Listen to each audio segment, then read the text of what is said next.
Climate scientists in the federal government have been on the defensive since President Donald Trump took office in January.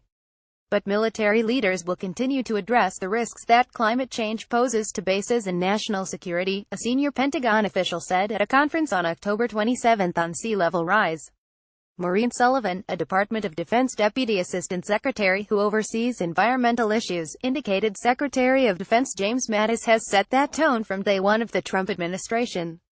The Senate confirmed Mattis by 981 on the day Trump was inaugurated.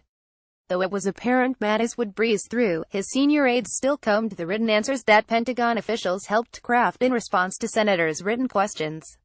Sullivan said they didn't like the wishy-washy words on climate change that her staff first submitted. They came back to us and said these are too weak. Secretary Mattis believes in climate change and the risk to national security. You need to make those stronger. Related Mattis' Pentagon is ignoring Trump's mandate to treat climate change as a hoax within the government, Sullivan said. A changing climate is replacing climate change as the term de rigueur. No matter what it's called, she said, the fundamentals stay the same. The same general policy is that this is a risk that we need to integrate in day-to-day decision-making. Friday's conference, which drew more than 200 attendees, was called Defending Our Coasts, Ensuring Military Readiness, Economic Viability as Waters Rise. It was sponsored by the William Mary Law School's Virginia Coastal Policy Center. It didn't take long for presenters to make the case for why climate change and sea level rise threaten military readiness.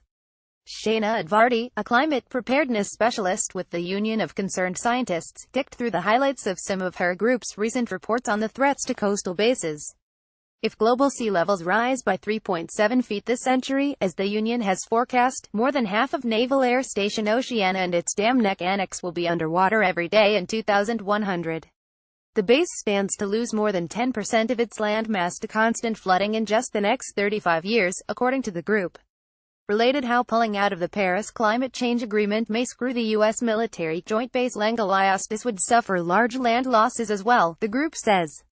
Storm surges from hurricanes would wreak even more havoc in the era of higher sea levels, potentially swamping entire bases, including Naval Station Norfolk, Advarty said.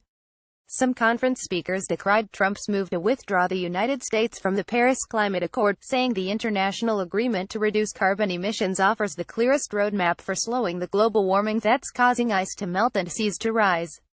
Advarty said she found some encouragement in a vote by the Republican-controlled House in June. It approved an amendment to a military spending bill that requires the defense secretary to address climate change in numerous ways, including by compiling a list of the most vulnerable installations and proposing strategies for protecting them.